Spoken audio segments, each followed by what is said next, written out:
Jadi kotoran batin yang ada 10 itu muncul di satu di cita, yaitu apa yang disebut dengan pikiran itu, muncul di cetasika. Apa itu cetasika? Kondisi batiniah, yaitu sesuatu yang muncul bersamaan dengan batin. Seperti apa kondisi batiniah itu? Seperti misalnya cinta kasih, seperti misalnya kebijaksanaan, seperti misalnya kesabaran, seperti misalnya kemalasan. Nah, kadang-kadang muncul, kadang-kadang tidak. Tapi seperti perasaan, ini adalah kondisi batiniah yang selalu muncul bersama dengan pikiran. Tidak akan tidak. Seperti warna dan gambarnya, barangnya. Pernah enggak kita bisa melihat barang tanpa ada warna?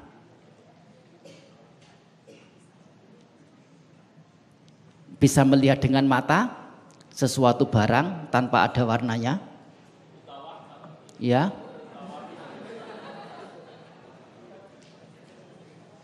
Tapi apakah warna itu sama dengan barang?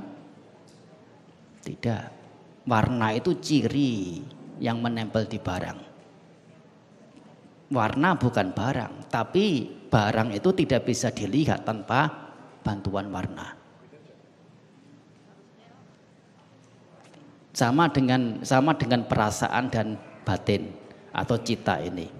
Cita ini tidak dapat dilihat tanpa kemunculan perasaan, tanpa kemunculan yang namanya indera pengenal sanya, tanpa yang namanya cetana, tanpa yang namanya phasa atau pertemuan atau sentuhan, tanpa yang namanya manasikara pertimbangan, atau secara keseluruhan disebut dengan sangkara, bentukan-bentukan. Ini yang disebut selalu muncul. Selain 5 ini masih ada 2 lagi yang selalu muncul, yaitu jiwitindriya dan ekagata. Apa itu ekagata? Pemusatan perhatian pada objek, pemusatan batin pada objek. Ini ada 7, 5 diantaranya. Ya, ini yang disebut dengan yang utama dalam proses pembentukan atau penyebab terjadinya yang namanya landasan indera. Jadi dari cita 1, cetasika ada 52, yaitu kondisi batiniah. Rupa, yaitu yang disebutkan tadi itu apa? Rupa semuanya ada berapa? 28. Di sini yang dimaksudkan adalah rupa atau materi yang betul-betul materi. Yang betul-betul materi, yang disebut dengan istilah nibbana rupa, yaitu ada 18 plus lakkhana rupa, yang terakhir 4 itu. Jadi 18 tambah 4 menjadi 22. Jadi 1 cita, 52 kondisi batiniah, dan 22 materi, keseluruhan 75 kali 10 jenis kotoran batin menjadi 750, dikalikan 2 lagi berdasarkan muncul di diri sendiri dan muncul di orang lain. Nah, pada sampai di sini kotoran batin, kalau tadi perbuatan-perbuatan, baik perbuatan secara jasmania, perbuatan secara ucapan, dan perbuatan secara batiniah, ini disebabkan oleh ketidaktahuan atau disebabkan oleh kotoran batin. Sekarang kotoran batin apa yang menjadi penyebab? Atau ketidaktahuan apa yang menjadi penyebabnya?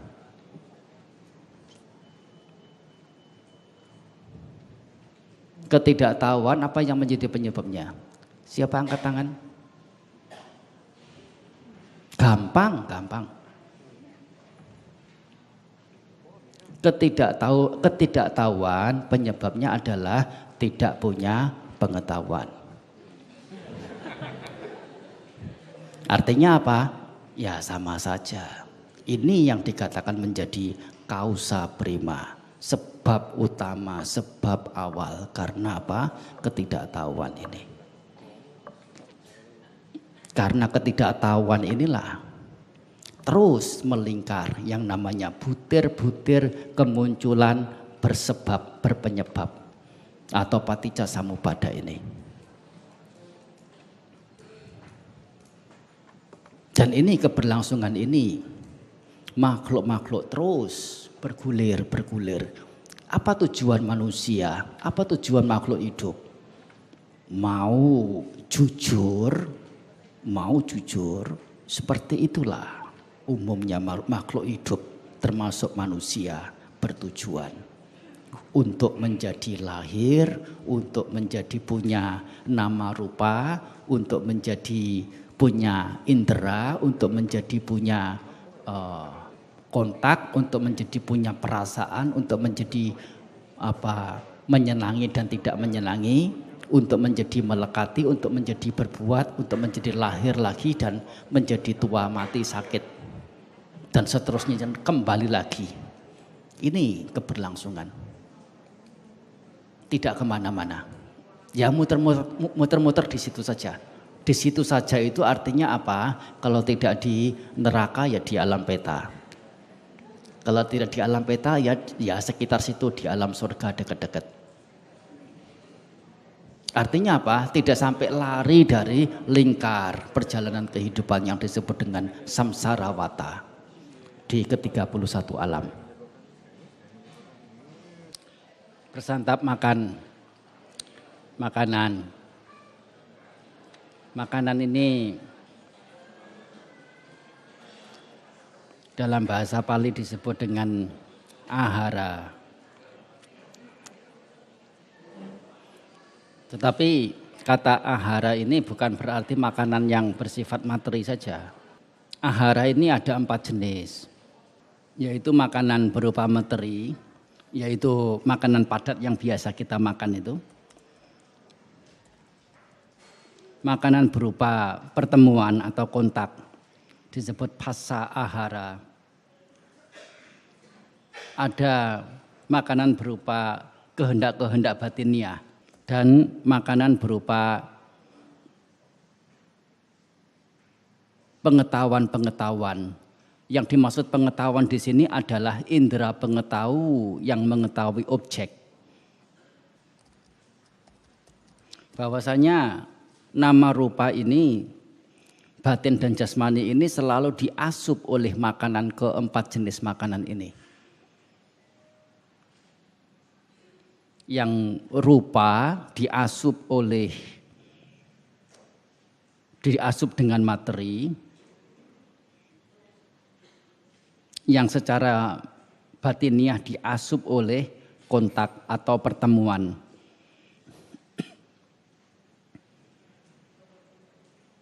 Maksudnya adalah bahwa yang namanya kontak atau phassa ini selalu mengasupi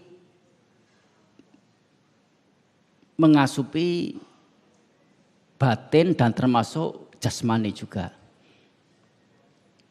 Karena asupan berupa kontak inilah membentuk terjadi batin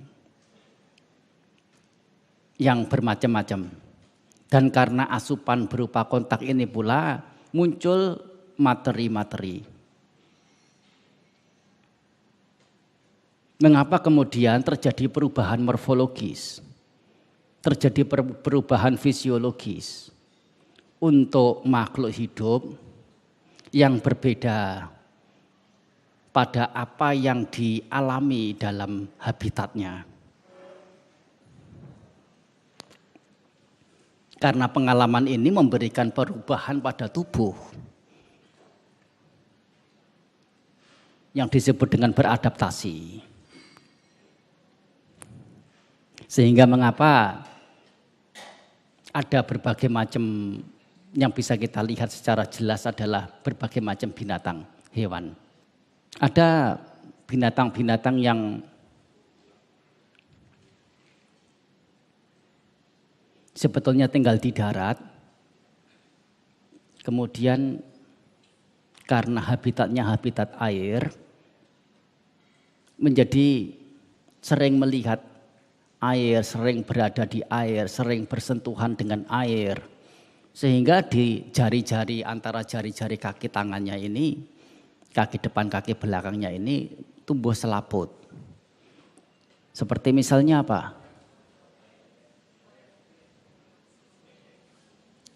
Seperti misalnya bebek, belibis. Belibis betul ya? Ya. Seperti misalnya anjing laut, betul ya? Atau singa laut.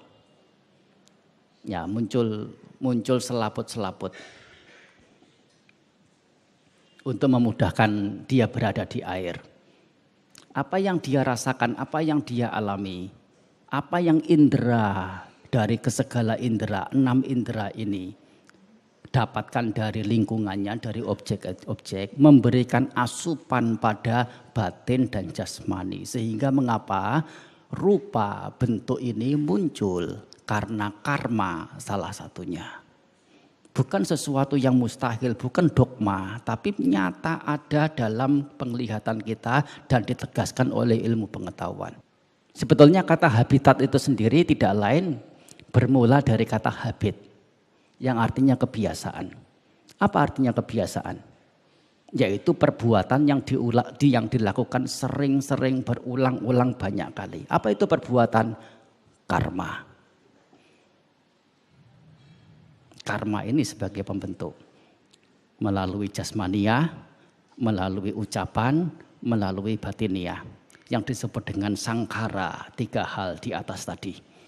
Di sini selain materi dan fasa kontak, ada makanan yaitu kehendak-kehendak. Batin dan jasmani ini selalu diasup oleh kehendak-kehendak, selalu melakukan apa? Kemauan-kemauan. Selalu ada kemauan. Saya tidak mau apa-apa, saya tidak mau apa-apa. Tidak mau apa-apa itulah kemauan untuk tidak mau apa-apa.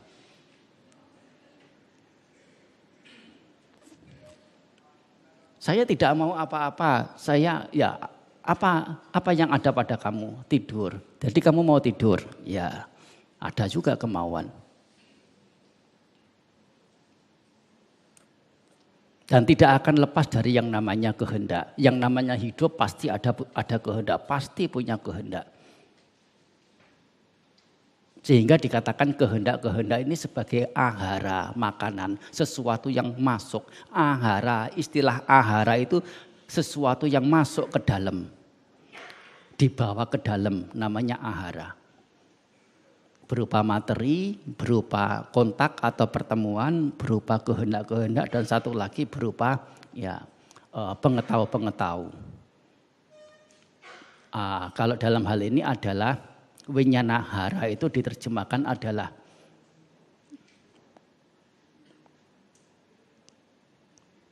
kalau dalam bahasa Indonesia yang baku, yang betul meskipun kelihatannya aneh dan menggelikan, itu adalah ketahuan-ketahuan.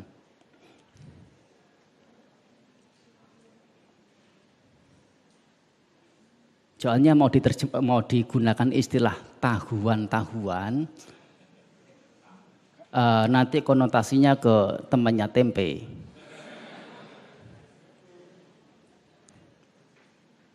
Mengapa kata dasar tahu setelah menjadi kata kerja mengetahui, bukan menahui?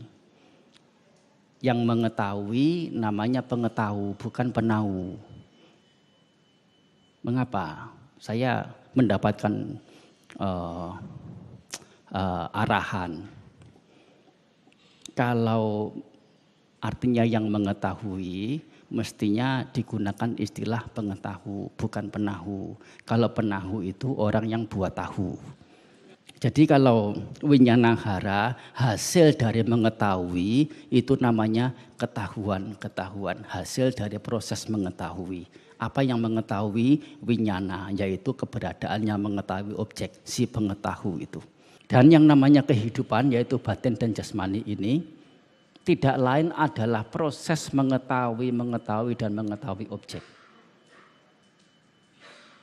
Sehingga pengetahuan ini atau ketahuan ini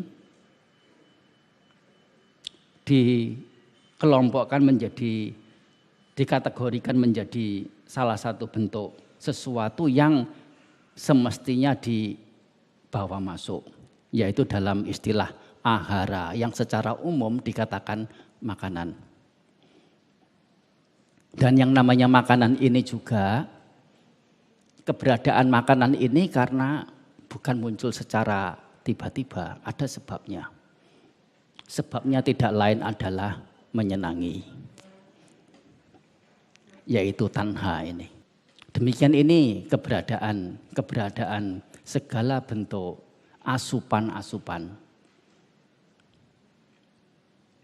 Karena didasari oleh menyenangi atau mengingininya. Nah ini bukan menyindir, tidak.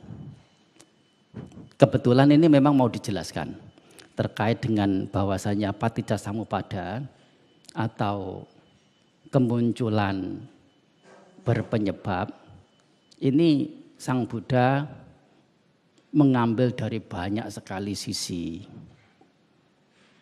Mengambil dari banyak sekali sisi, termasuk salah satunya adalah bahwasanya keberadaan makanan, ahara yang terdiri dari 4 jenis ini, ya keberadaannya ditopang atau didukung atau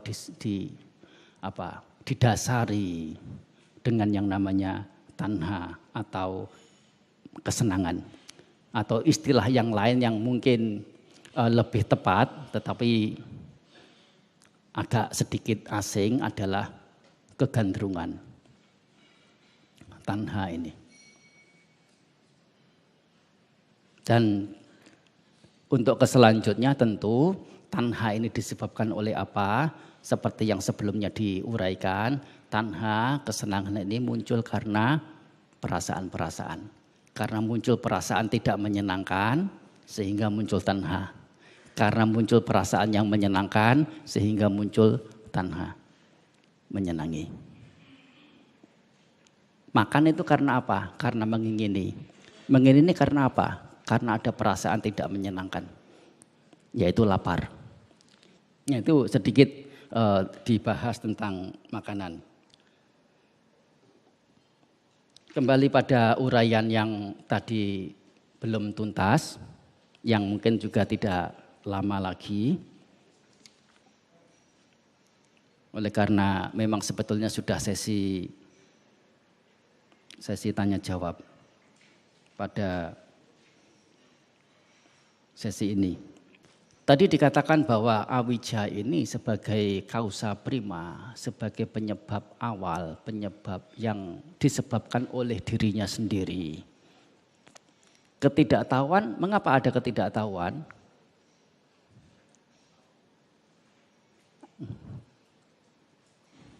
Karena tidak mempunyai pengetahuan. Yaitu tidak mempunyai pengetahuan, ya sama esensinya ketidaktahuan itu sendiri. Disebabkan oleh dirinya sendiri. Dan ketidaktahuan ini yang dimaksud adalah ketidaktahuan pada derita. Ketidaktahuan pada sumber derita.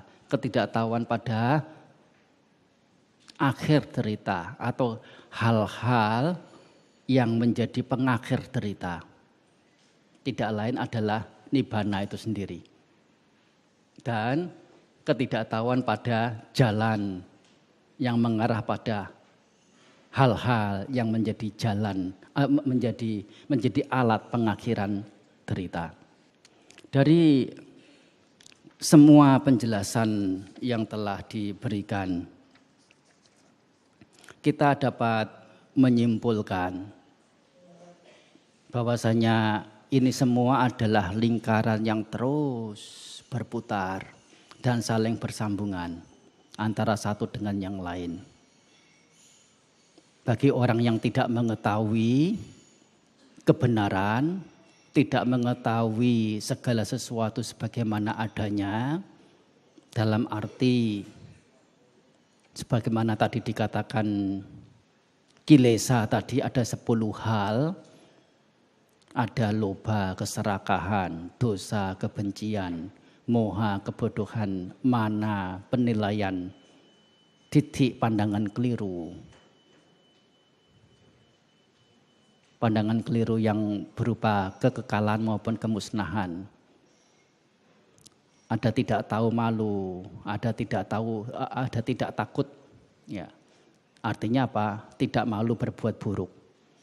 Tidak takut pada perbuatan buruk. Ada udaca atau pikiran yang mengembang, melantur. Ada yang namanya keengganan atau kengantukan. Ada yang namanya wicikica, keraguan. Ragu yang di sini maksudnya apa? Apakah ragu secara umum? Tidak. Ragu di sini ragu akan kebenaran yang hakiki. Ragu pada keberadaan tidak kekal. Betulkah tidak kekal? Ya. Betulkah ini tidak ada diri?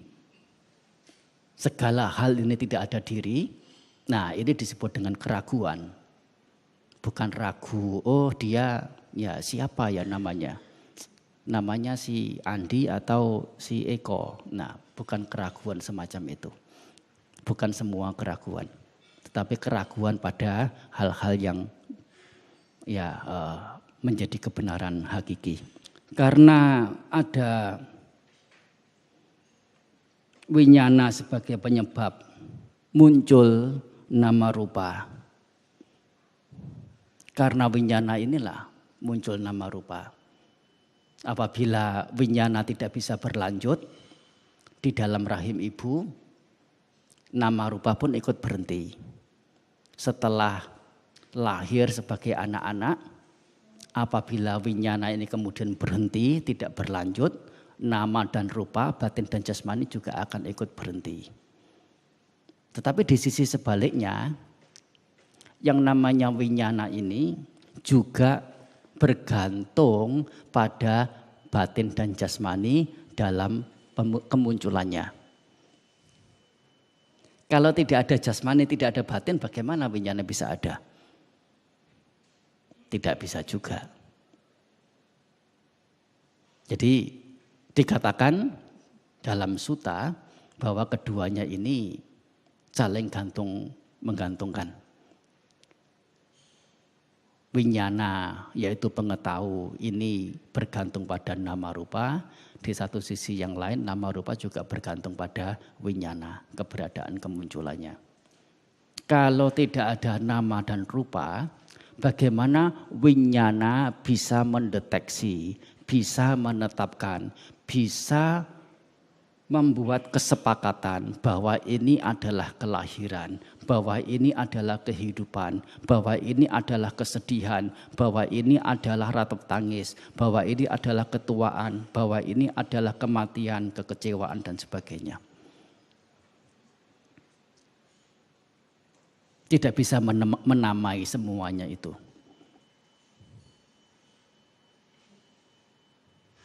Dan demikian ini, karena ada penamaan, karena ada pendeteksian, sesuatu yang tidak menyenangkan terkait dengan keberadaan nama dan rupa setelah ada yang didasari dengan winyana, yang artinya yang ada di dalamnya itu winyana ini. Kondisinya memang tidak menyenangkan, tetapi yang tidak menyenangkan ini akan tidak diketahui tanpa adanya winyana. Dan disinilah yang menjadi titik utama dalam pelatihan. Bahwasanya kita memahami hidup ini sebagai sesuatu yang menyenangkan, itu apabila kita didorong oleh ketidaktahuan. Sisi yang lain, hidup ini sebagai sesuatu yang tidak menyenangkan apabila didukung oleh satu, ketidaktahuan juga dan pengetahuan.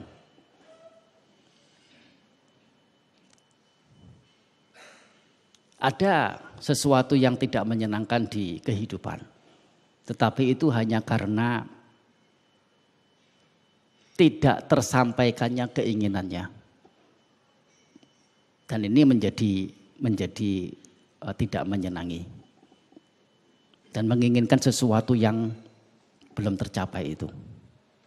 Tetapi satu lagi adalah dikatakan hidup dilihat sebagai sesuatu yang tidak menyenangkan adalah sebagai sesuatu yang melelahkan. Sebagai sesuatu yang membuat capek, yang membosankan. Bagaimana itu kesenangan indrawi. Kesenangan indrawi. Dikejar. Dengan berbuat baik, bukan hanya berbuat buruk. Apalagi berbuat buruk. Yang ujungnya akan mendatangkan derita. Dengan kebaikan pun, ujung-ujung dari perbuatan baik ini adalah juga penderitaan. Mengapa dikatakan demikian? Dikatakan demikian karena meskipun buah dari kebaikan ini menyenangkan, tapi buah kebaikan itu bersifat tidak kekal. Kita punya mobil karena kita punya kerajinan dalam bekerja. Bekerja dengan baik dan benar. Tetapi mobil yang kita dapatkan meskipun kita senang, kesenangan itu tidak sempurna. Oleh karena kita tahu satu ketika mobil itu akan berubah. Rusak, pergi, hilang. Atau setidaknya sebelum mobil itu betul-betul rusak, betul-betul hilang, betul-betul terlepas dari genggaman cengkeraman kita. Setidaknya dalam kita punya mobil, punya rumah, punya istri, punya suami, punya anak, punya orang tua, punya saudara, punya apapun yang dicintai, yang disayangi. Kebahagiaan itu dilumuri, kebahagiaan itu diselipi dengan yang namanya kecemasan. Tidak murni berupa kebahagiaan, kalaupun itu datang dari hal-hal yang baik sehingga banyak hal datang pada kita. Disertai dengan kecemasan dan pada ujungnya akan menghadapi kenyataan, yaitu terlepas dari mereka semua. Kalau dianya tidak lepas dari mereka. Artinya apa? Kalau mereka tidak meninggalkan kita, ya kita yang meninggalkan mereka. Dan itu adalah penderitaan. Ini dikatakan bahwa upaya seseorang menghindari duka dalam hal ini adalah untuk mencari kesenangan-kesenangan indrawi. Meskipun itu baik, umum, yaitu adalah apa yang orang biasa umumnya itu lakukan. Tetapi orang yang mau menghindari atau menjauhi kesenangan indrawi, mengingat bahwa kesenangan indrawi ini sesuatu yang kasar, yang memberikan kebahagiaan yang hanya sekejap dan menuntut dan tidak ada ujungnya, melelahkan, membuat capek, membosankan. Sehingga ya tidak mau berurusan dengan kesenangan indrawi lagi. Berada pada penyendirian. Yang namanya viveka, citta viveka. Tetapi ini ternyata bukan yang tertinggi. Meskipun lepas dari kesenangan indrawi. Mereka masih punya sesuatu yang berada di balik penderitaan. Apa itu? Penyataan bahwa saya ada.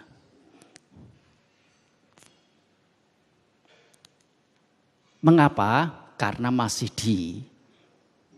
didorong oleh nafsu ingin menjadi tetap ada. Sehingga mengapa? Mengapa kotoran batin atau tanha ini ada beberapa tingkat. Keinginan-keinginan bukan sekedar kesenangan indrawi saja. Setelah seseorang mampu mengikis nafsu indrawi, mengikis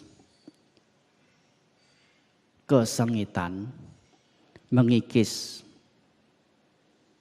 juga pandangan keliru tentang nama dan rupa, mengikis cara-cara keliru dalam mencapai kesucian,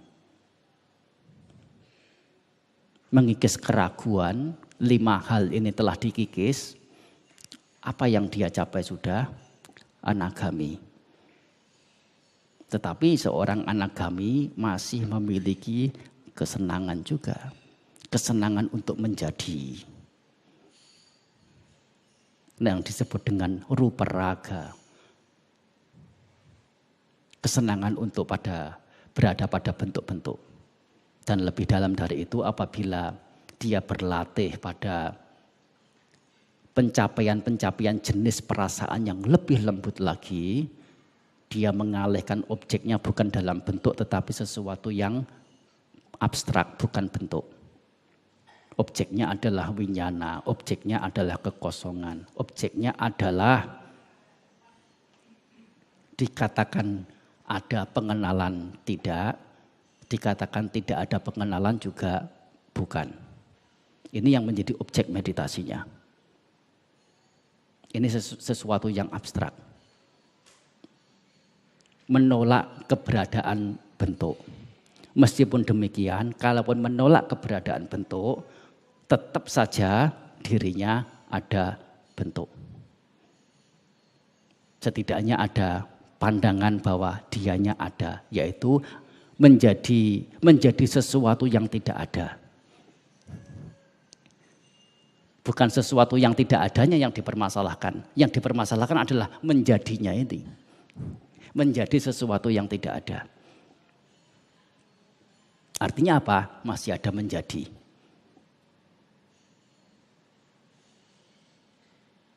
Jadi kalaupun seseorang meninggalkan suka, meninggalkan kesenangan-kesenangan indrawi, meskipun itu dikatakan lebih tinggi dari umumnya orang, tetapi ya itu belum tuntas.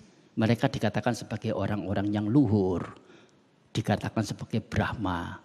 Pencapaiannya disebut pencapaian Mahagata, pencapaian yang luar biasa. Dan perbuatan, jenis perbuatannya disebut dengan Garuka Kama, yaitu perbuatan yang berat, bukan dari sisi buruk, tetapi dari sisi baik. Kusala Garuka Kama. Kalau dalam agama Buddha, teknik-teknik pelatihan diri menuju pada pencapaian-pencapaian alam rupa dan arupa ini bisa dilihat, bisa ditelusuri dalam pelajaran tentang atau cara atau teknik dalam mengembangkan ketenangan batin atau samatha bhavana. Yaitu pada intinya adalah melalui pemahaman tentang ketidakindahan dan kerapuhan. Termasuk ya umumnya adalah itu. Termasuk tadi mau dikatakan adalah tentang cinta kasih. Sepertinya sesuatu yang berbeda dari 2 yang disebutkan di awal. Ya, sebetulnya cinta kasih itu lawan dari kebencian. Dan kebencian itu adalah sesuatu yang ada kaitannya dengan keserakahan. Sebetulnya antara kebencian dan keserakahan itu satu barang yang sama. Hanya beda sisi. Kalau kesenangan itu tidak tersampaikan, itu muncul kebencian. Itu seperti koin, itu sisi gambar dan sisi angka. Sebetulnya barang yang sama. Di saat ada kepuasan, pasti ketidakpuasan tidak muncul. Dan di saat ada ketidakpuasan, kepuasan tidak muncul. Seperti halnya koin, apabila ditampakkan gambarnya, maka angkanya tidak mungkin secara bersamaan bisa ditampakkan. Hanya orang-orang yang telah menerapkan pengetahuan benar secara mutlak benarnya, yaitu yang disebut dengan universal, menyeluruh. Artinya universal itu tidak bergantung pada tempat, tidak bergantung pada waktu, situasi, dan kondisi. Dimanapun akan selalu benar. Yang fungsi pengetahuan ini sekadar sebagai alat untuk menghancurkan pandangan keliru. Dan karena pandangan keliru sebagai penyebab kotoran batin, hancurnya pandangan keliru membuat kotoran batin tidak bisa muncul. Dan karena kotoran batin tidak muncul, tidak ada derita lagi. Dan karena sifat dari pengetahuan yang dicapai, yang diterapkan itu adalah bersifat universal, sehingga hasil-hasil yang didapat adalah bebasnya derita secara permanen. Melalui setidaknya dengan pengetahuan benar tentang ketidakkekalan. Yang pada puncaknya adalah pengetahuan benar tentang ketidakadadirian. Dan ini pelatihan dalam agama Buddha. Ada 4, yaitu melihat dari sisi ketidakindahan untuk menghancurkan nafsu ragawi,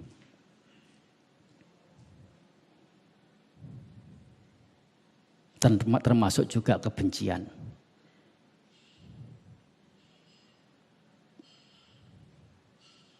Melihat dari sisi kerapuhan, utamanya menghancurkan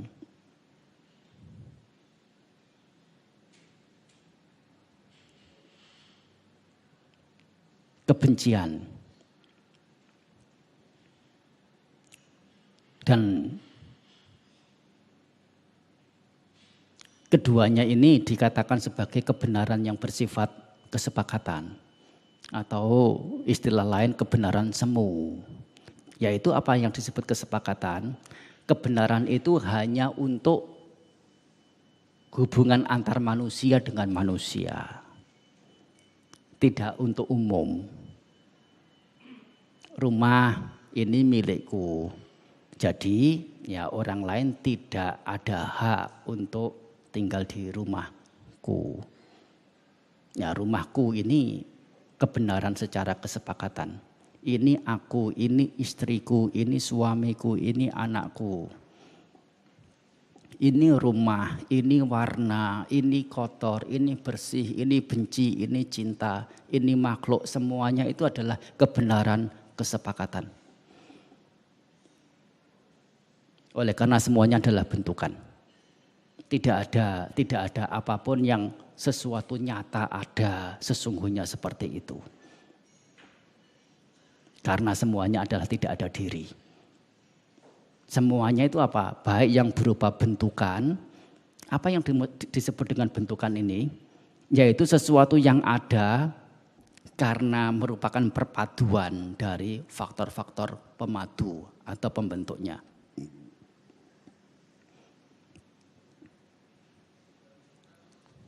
Dan segala sesuatu yang bukan bentukan. Apa segala sesuatu yang bukan bentukan? Ternyata hanya ada 2. Yaitu 1 nibbana. Ada, tapi keberadaannya bukan dibentuk oleh faktor pembentuk. Dan 1 lagi adalah nama. Tapi nama yang di sini adalah nama dalam bahasa Indonesia juga. Apa itu? Sebutan. Julukan.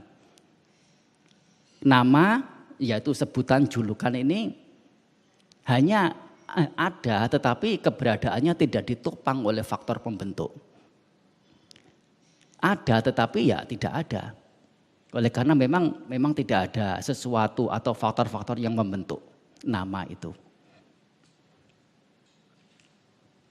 Jadi nama dan nibbana ini yang dimaksud dengan segala sesuatu yang tidak dibentuk.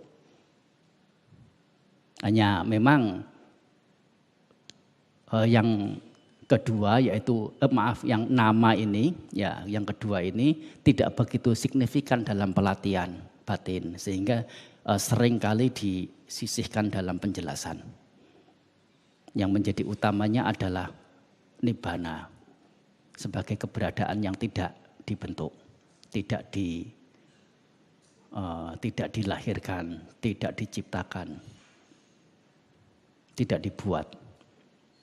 Segala keberadaan itu baik yang berupa bentukan maupun bukan bentukan adalah bersifat tidak ada inti, tidak ada esensi, tidak ada diri, tidak ada CEO-nya.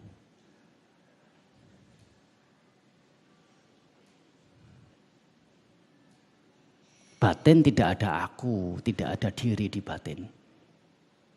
Dan tidak ada aku yang memiliki batin. Tidak ada aku di dalam batin.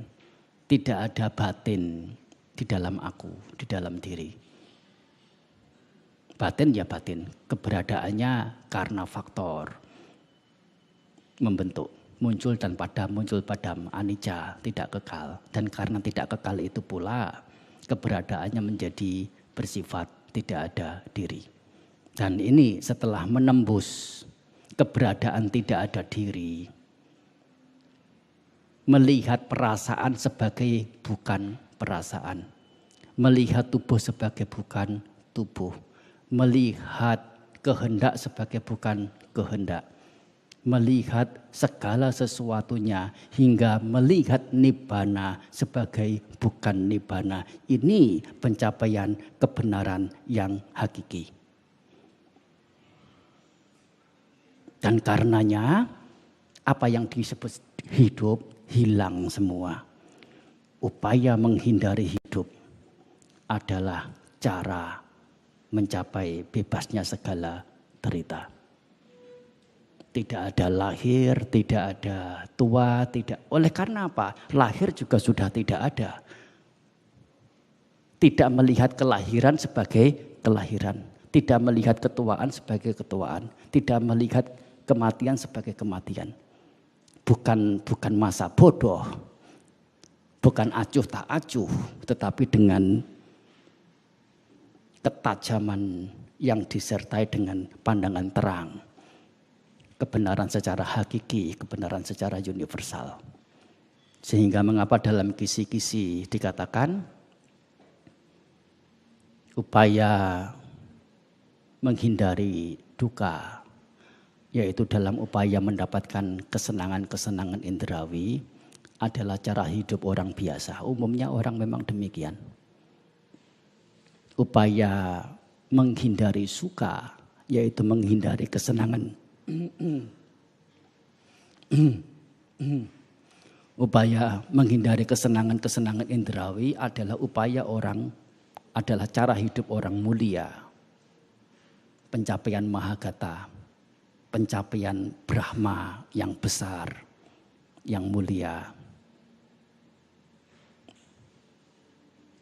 Dan pada ujungnya adalah upaya menghindari hidup, yaitu mengerti hidup sebagai yang bukan hidup melalui ketajaman penembusan kebenaran hakiki, mencapai pada ujung atau akhir segala bentuk derita secara total.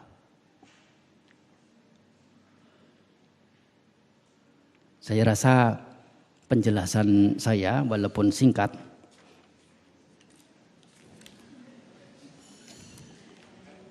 telah memberikan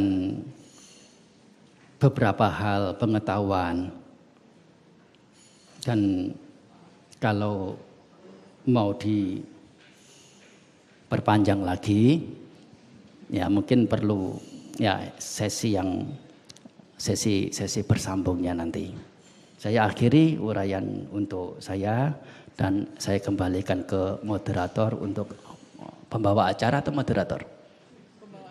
Pembawa acara. Terima kasih. Pembawa acara untuk melanjutkan sesinya. Terima kasih Bante atas uraiannya. Kenapa saya menurunkan jabatan dari moderator hingga ke pembawa acara? Karena banyak tugas-tugas sebagai moderator tidak bisa saya jalankan dengan baik.